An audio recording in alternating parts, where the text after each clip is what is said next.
And Bill Carswell on his Abzan Company deck, he has 2 copies of Malira Sylvac Outcast in his main deck. He has 4 Chords and 4 Collected Company as ways to find them.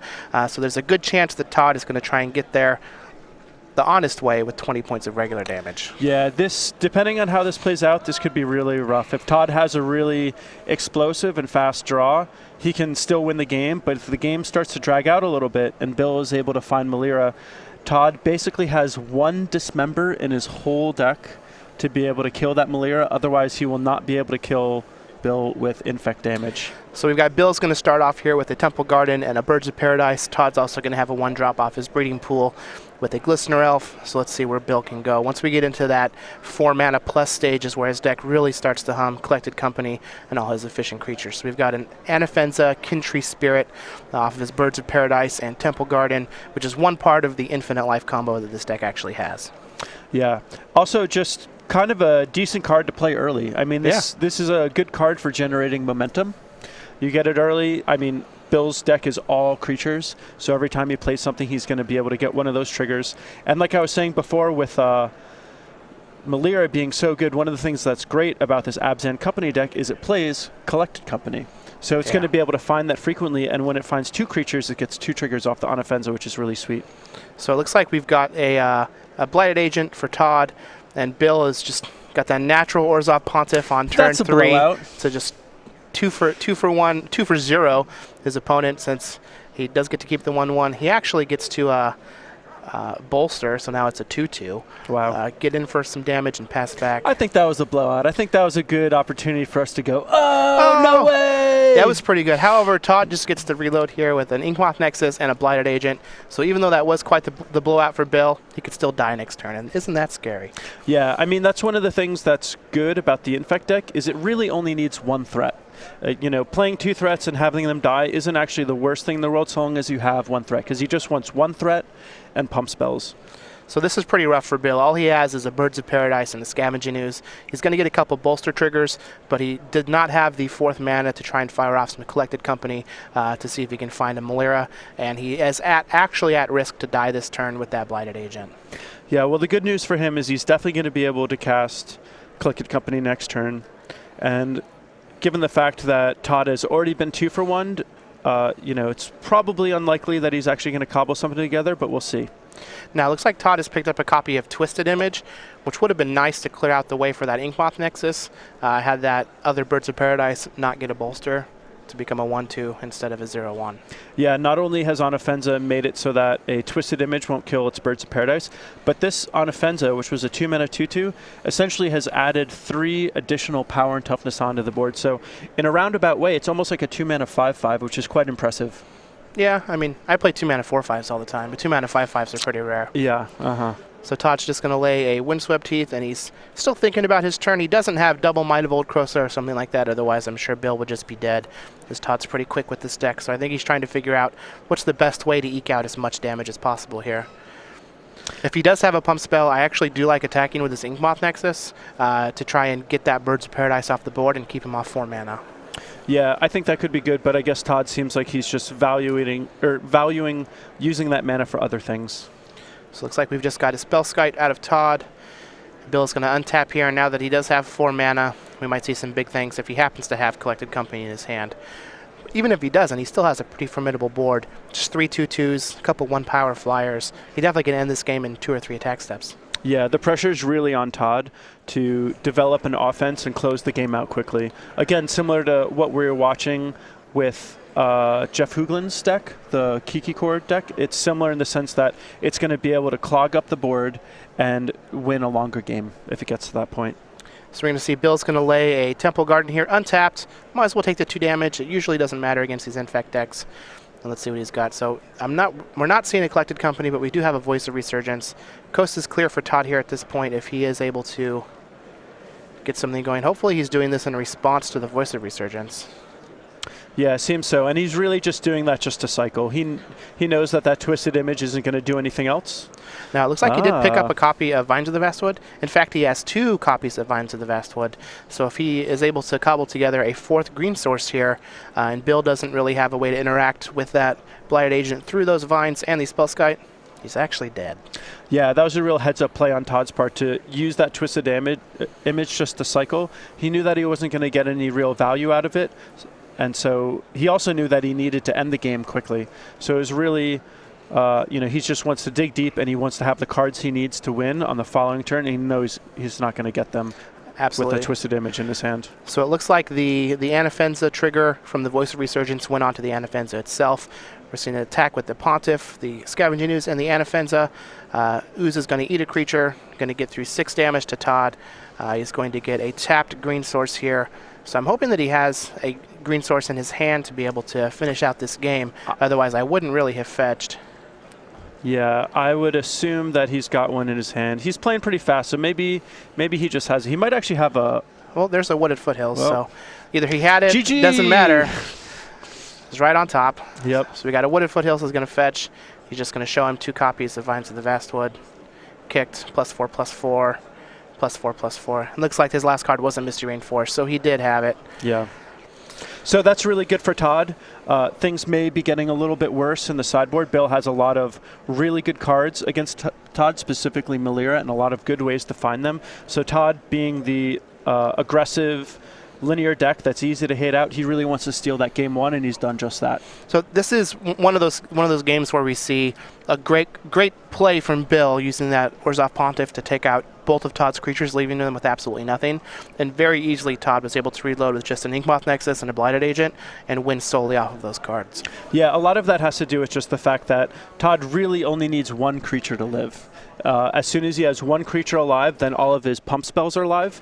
But if he has multiple creatures in play, multiple pump spells aren't necessarily even better. So let's take a look at the sideboards here. Bill Carswell, he does have an Archangel of Thune. Man, that's a good card. I played that a little bit.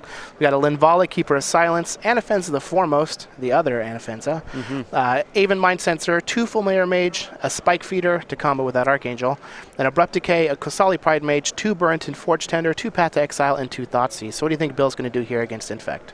So I think Bill, being on the control plan, his deck isn't really faster, and because of Melira, he can set himself up to have a really good endgame. So I'd expect to see more controlling cards come in, such as Archangel of Thune. He could consider Aven Mind Sensor as more disruption, or Fulminator Mage, because some of Todd's best Infect creatures are lands. Abrupt Decay is also likely to come in. You can do some stuff with Kosali Pride Mage as well, but the Path to Exile and Thoughtseize are for sure coming in. Yeah, I like having the spot removal as well as potentially that Fulminator Mage as a way to take care of those Nexus. Now remember, Todd can save them with a Vines of the Vastwood. Yeah. On Todd's side, we have a Wild Defiance, 2 Twisted Image, 3 Nature's Claim, a Viridian Corruptor, 3 Spell Pierced, a Necropede, 2 Relic of Progenitus, a Pithy Needle, and a Gut Shot. It's pretty spicy. What do you think Todd's going to bring in here? So I think Todd definitely wants to stick with his plan A. He wants to continue being the aggressor. He wants the game to end early, and so he doesn't want to water down his strategy too much. He's not up against red-based removal, so I don't think that he'll bring in Wild Defiance. He may consider Twisted Image just to deal with any kind of opposing spell skites, or maybe to snipe some Birds of Paradise. I don't think that he'll bring in Spell Pierce, although that can be a good defensive card in these situations. So I think mostly he's going to keep his deck the same and only bring in, 1 or 2 cards. Absolutely. Now, Todd Anderson, as some of you might have seen him, he is a writer for us at StarCityGames.com, and he does a lot of content, and you can find some of that content on the StarCityGames.com YouTube page. So that's youtube.com/StarCityGames.com, and here you can find quite a few different things. Yeah, really, really great. I love having all of the Magic content online. A lot of times for me personally, I'll just be working in my studio and I'll just have stuff streaming in the background. And, I love it. Some people have Netflix accounts. I have a Star City account. Nice. So you can check out the Versus series. You can check out Premium Archives, Open Series Archives, like this one itself. It will be on the YouTube page. Yeah, you guys get to watch us again. Again, as well as unboxings and much more. If you can't get enough CVM, you can check out my unboxing videos. Again, make sure you go to youtube.com/StarCityGames.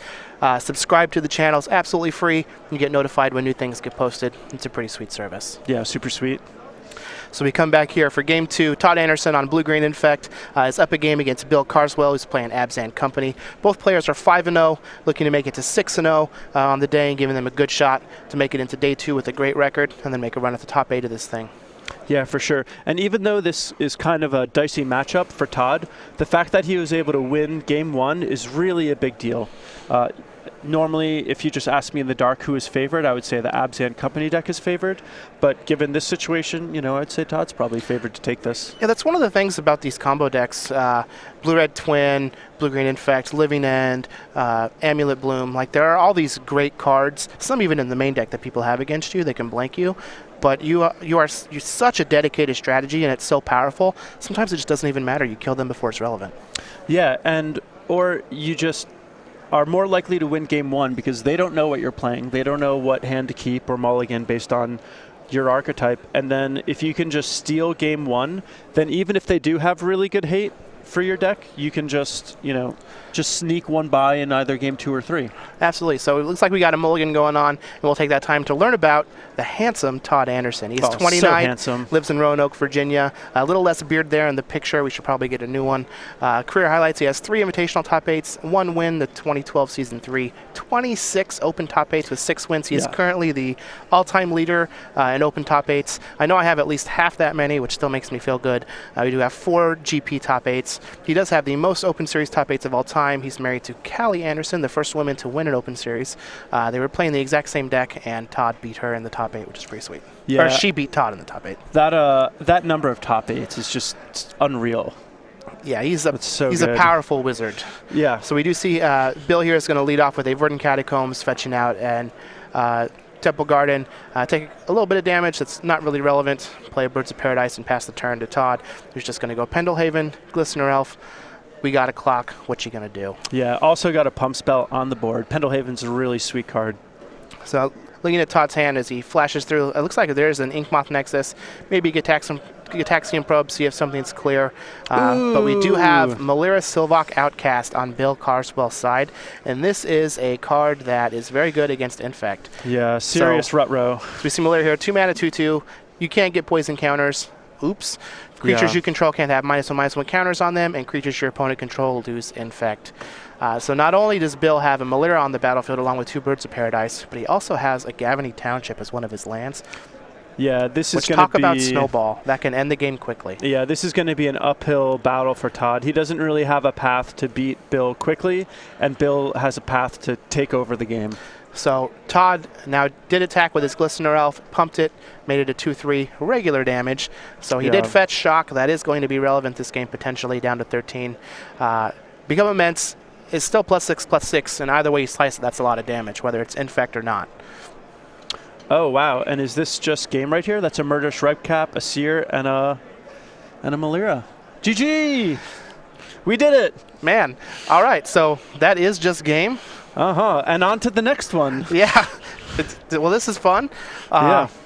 So, yeah, we've got Todd Anderson is tied up against Bill Carswell. They're at 1-1. I didn't even get through talking about how cool it was that Todd could potentially win with regular damage, and he just got infinite comboed. Yeah, I mean, I feel like the story of today has just been lopsided games. It has just been one way or the other, just a landslide. I mean, this is rough. I think if anyone is watching this stream with small kids, they need to cover their eyes because this is kind of a slaughter. Yeah, absolutely, I agree. So while they're shuffling up for the last game, let's take a second and talk about another big Modern tournament that's going to be coming up here during the Pro Tour Oath of the Gatewatch weekend. It's going to be the Regional Championships. So this is a really, really sweet playmat, and I really want one. Yeah, I think this is super, super sweet playmat as well. I know I get a lot of playmats. I give them away to a lot of family and friends, just to be nice or whatever. But this is one that I would certainly keep for myself. Absolutely. So February 6th, it's going to be Modern. The first 200 players will get this free exclusive Ascent of Aya playmat and token.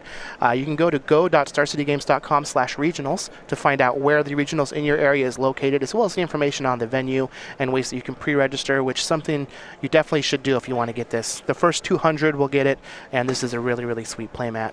And as you can see here, there's lots of prizes at this tournament.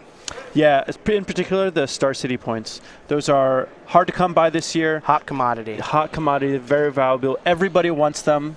They're just the sweetest thing on the world. basically. Absolutely. And these are one of the good places to get them. In addition to that, there is some cash prizes. And again, go.starcitygames.com/regionals to check that out. February 26th, 2016. If you're not playing in the Oath of the Gatewatch Pro Tour, you should head out to one of these regional championships in battle. Oh, yeah. So we come back here to Game 3. Todd's going to be on the play, rightfully so, as he was just killed before he could do anything last game. He's going to start out fetching into a breeding pool, take a little bit of damage, and I imagine we're going to see a Noble Hierarch or a Glistener Elf here. It looks like it is a Glistener Elf. I mean, after that last game, I feel like, Bill should just do a courtesy mulligan or something. Right? I mean, that was just savage. So it looks like we've got just a land go from Bill, and Todd is going to go with a Gitaxian Probe. Let's see what Bill is working with. So the fact that Todd is shooting off the Gitaxian Probe now may reveal that he's either digging for lands or digging for action, or that he has everything he needs and he's looking to see if the coast is clear.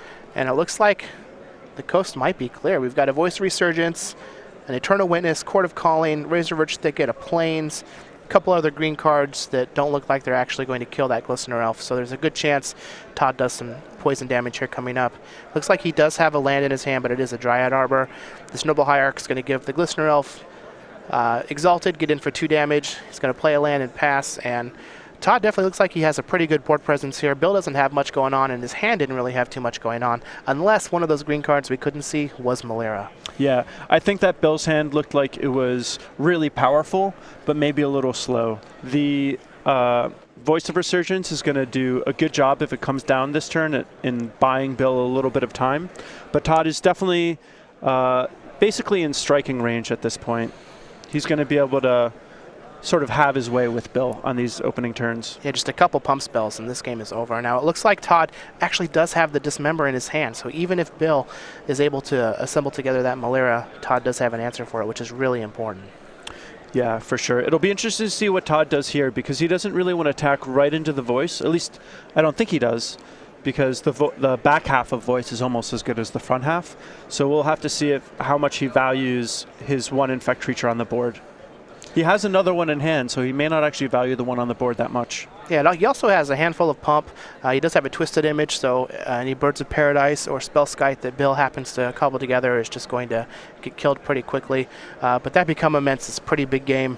Yeah, that's a lot of damage. If Bill didn't have a blocker, it would just be game. We may even see the Twisted Image and Dismember fired off on things that aren't particularly important. Oh, is this just game? Oh, he's going to be able to do Protection from white and then Become Immense. Yeah. Jeez, Todd, why so handsome? Just dismember his own land? Yeah. Oh. Well, that's pretty good. That's one way to win. I guess one turn 3 deserves another? Yeah. Exalted. And he just throw it at him on the other side of the table. He's like, you're just going to throw your Glistener Elf? This is going to kill you. Your Voice can't even block it. Wow, just dismember his own land. So that way he has 4 cards in his graveyard. The Apostle's Blessing on white gives it 5, and then the Become Immense is able to delve the full 5 cards. Yeah, and for 6, 7, 7. Bill can't even believe what has happened. He's making Todd explain it time after time. What just happened? And Bill's probably like, wait, I want to play some more. Can we just play one more turn, please? Yeah, Todd, you did that to me last game. Yeah. Wow. Yeah, tit for tat. All right. Well, Todd Anderson is going to go on to be 6-0 in this tournament, winning against Bill Carswell on Abzan Company. Todd with blue-green Infect, just an actual turn 3. You can see here he just has a look on his face like, wow, I can't believe I saw that. That was sweet. Yeah. I don't think I've ever seen that done before. I've seen a lot of sweet things done with Infect before, but I've never seen the Dismember my own land so that I could Become Immense. What also made it so great, too, was Bill turn 3's Todd, and then Todd comes right back at him with the turn 3 kill of his own. Wow. Yeah, super sweet. I expect those in the pre-board games, not the post